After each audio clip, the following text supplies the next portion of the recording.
burst into intense activity for probably the wrong reasons. Release our director. We want our freedom. A small crowd of youths flying. Another country, Finland, one of the most obnoxious states that preaches wine and drinks water, or preaches water and drinks wine, with the Nigerian rogue system of Buhari and now Tinubu. The situation in Nigeria is as bad as we can call it.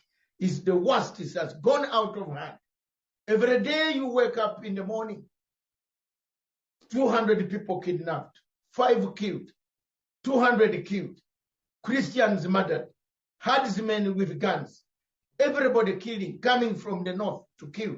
The worst part is that United Nations Security Council has an assistant secretary general, a lady by name Dr. Mohammed Amina, who comes from the same region, the same country.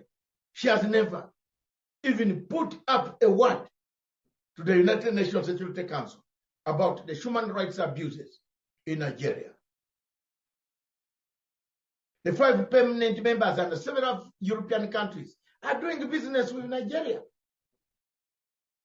They have never sanctioned Nigeria. I've not seen any document sanctioning Nigeria signed by so many of these countries. We've seen murder, defilement, rape, abduction, kidnap, banditry, killing Christians for the sake of a religion, herdsmen armed by the government, the army in Nigeria killing people. No European country has ever written a statement publicly to condemn the atrocities that are taking place in Nigeria. And time has come now for us to stand up. How do we stand up? How do we walk? How do we protest? To stand up, to stand against the injustices of these European colonizers. They colonized, they took up resources. They have come back for more resources. Finland looks for resources. President picks a plane and walks around Africa from one African country to another, looking for resources, looking for where he can milk, without looking at the human rights abuses in Nigeria. What was happening in Nigeria, where he has gone to get lucrative contracts of gas and oil contracts, infrastructure, so on and so forth. These same countries with a democracy of 500 years or so allow Nigeria to go into Finland to try to bribe its way, to kidnap people, refoulement, which has been refused by international law. African wanting to take President Bola Ahmed Tinubu to the AU court. They've remanded Tinubu as regards going to court through the office of the AGF, Fagbemi. Through the AGF office, Latif Fagbemi, and they've said, the president and Nigeria as a country should come and explain what the injustice they've perpetrated on the people of the southeast and also the middle belt. Also take as regards the Pan-African through the president Fortune and Charumbira taking Nigeria to AU court. There has been an alliance with a Biafran government in Nigeria for a very long time, and they are one of the recognized powerful forum or agency or institute, let me put it that way, that sees to the recognition of fundamental human rights and the privilege for people or for indigenous people seeking self-determination. And they are also very important in this part of the world in Africa because of the role they have, prominent role they have played, for a very long time. So Pan-African Institute, I think, is one of the people that came out to alert the world on the injustice that was going on with not only within Nigeria or within Africa, but I think to an extent they singled out the Biafran cause of the Biafran agenda, and they have been following it, consistently, especially the one we saw when Simon Ekpa had issues with the Finnish government. The Pan African Institute or Forum, where the 24 hours was always and is still with Simon Ekpa, documenting, trying to find out the position of the Finnish government on the issue that has to do with Biafran Finnish citizen Simon Ekpa. So you can see this agency have continually issued a press statement attracting global attention to the issue of Biafra. So I don't know how he managed to single out Dr. Cho of Ambazonia too. These are the ones already on his table. So it's a recognized and institute globally known for what they are doing now concerning people who are being facing extermination, political witch hunt, extreme marginalization, attack, like the one we are experiencing in Nigeria now under Fulani people. So and they are telling us that the Biafrans themselves do not have right to protect themselves. Is that what the Finnish government is trying to actually say? The way we are seeing the issue they are having with Simon Ekpa in that regard. So Pan Africa Institute has played a very major role in bringing Biafra to the global world. Okay, but with this now, do you not think that it's our time the Nigeria government and Tinubu's government retrace their step as regards insecurity here in Nigeria?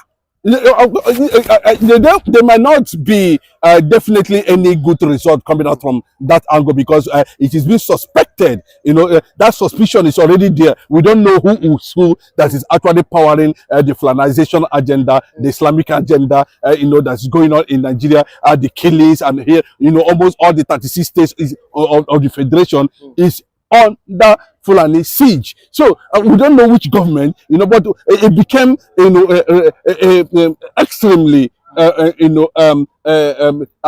threat since the era of Buhari, Malami, and the rest of them that came into power. APC government, it become, and we can see that, since Buhari came into power, and then when we started hearing about Meiti Allah, all the stuff like that, groups that are associated with Fulanic, activities or pastoral activities, as they call it, but actually they are carrying out a killing spree agenda, just conquest to make sure, that I don't know what they intend to achieve with that. So, and you can see the level of Bola Ahmed Tinubu's commitment, to the issue of insecurity. Even while he visited Benue, they still struck, killed, invaded Nigerian military barracks, killed a lot of military personnel there, soldiers there, and you can see. So we don't know actually, whose government is backing who, because these guys can come up with anything, they can pretend at any given time, they can set up anything at any time, So I think to an extent, if we are beginning to have a forceful movement like the Pan-African movement, to bring these people actually to the book. And if there's any way the international community can use such an agency, to actually, bring these people to book, because we don't know the reason why, there's no government in Nigeria. Where people are dying, there's no governance, So bring them to book, like the issue we are seeing now of nnamdikanu and of course Simon Ekpa.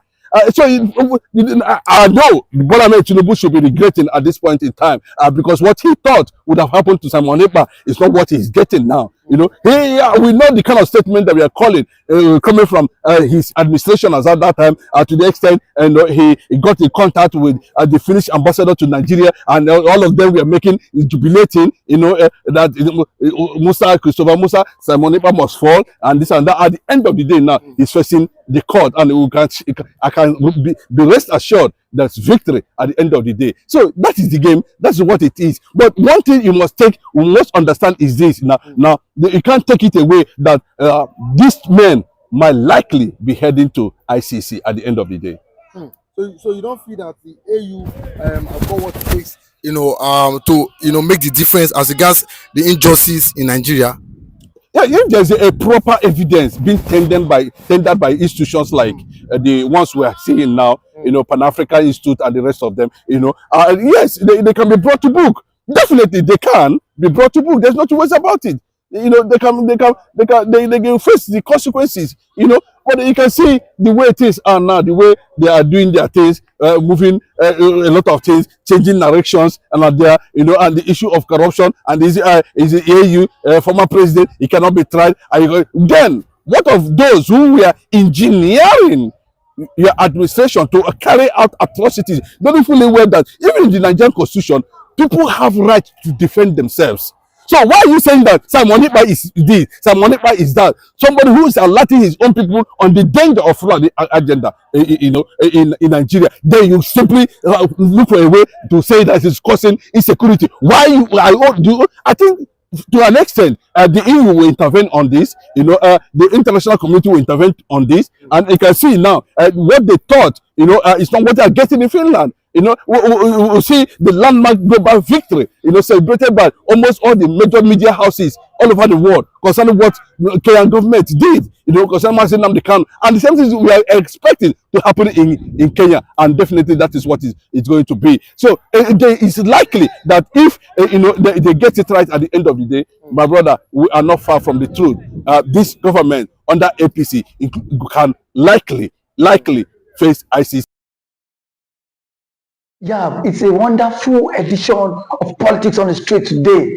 Today, it's no news that Dr. Ngozi Orebeze is set to commission the first Biafra Washington Embassy.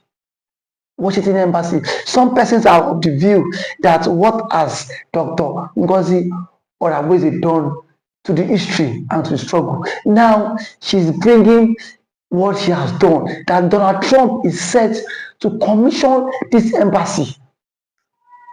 And then we've seen some persons come out to say that embassy is just a jamboree. Such thing will never come into reality. Such thing will never come into existence. But the truth of the matter is that these people, are they not tired of the Fulani killings in Nigeria? Are they not tired? Just of recent, some days ago, the Fulani invaded Plateau State and killed over 16 people. Plateau State is now a Ekpa'S zone whereby the Fulani can easily perpetrate their acts. And now nobody, even the government, is not coming out to condemn this killing. We don't know if the government indirectly or directly, they are the ones sponsoring this killing. And now we've seen someone who has taken over this freedom, this agitator, all to ourselves to make it a reality. And yet, some persons are still coming out to condemn this woman, saying that this woman cannot lead the Biafra struggle. Then tell me, who is then fit to lead the struggle? Now that Mazi Simon Ekpa has been given some restrictions of social media, and now we've seen someone who has come out of our own free will to lead this struggle, and some Igbo leaders are saying that will not become a reality. What does the Ohaneze Indigo really want? What does the Igbo's elders who have been bribed by this government, what do they really want? They want everybody in the entire race to be wiped out, so that nobody can come out and speak about the illegal mines in the southeast, where we've seen some identified persons being killed on a daily basis. And now nobody is coming out to condemn the killing. And yet Dr. Ngozi Orebeze is making moves. And yet we've seen leaders, the Igbo leaders, coming out to condemn that move. The truth of the matter is, the enemy of a man is within his household. And we've seen that those who are against the Biafra struggles are not even outsiders.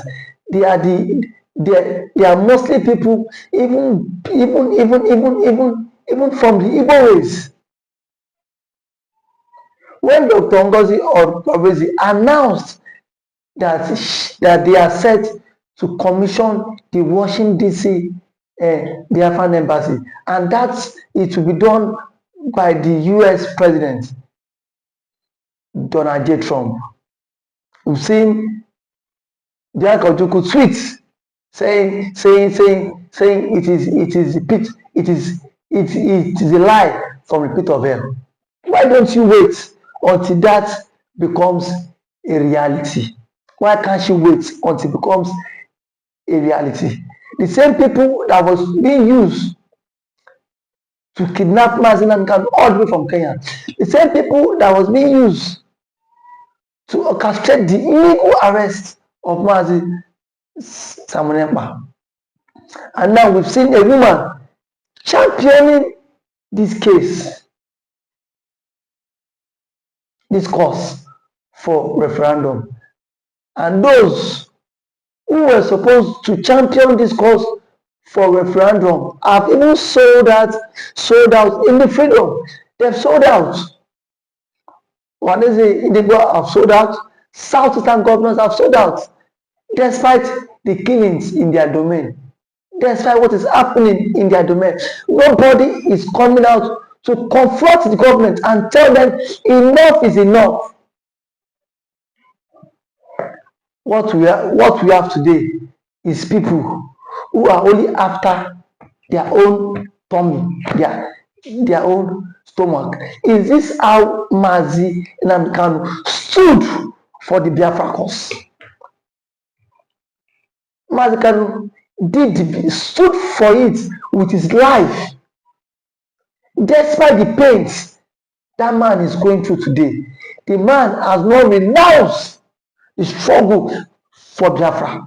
The man has not renounced the struggle for the agitation. But yet, we have some elders who claim they are evil elders.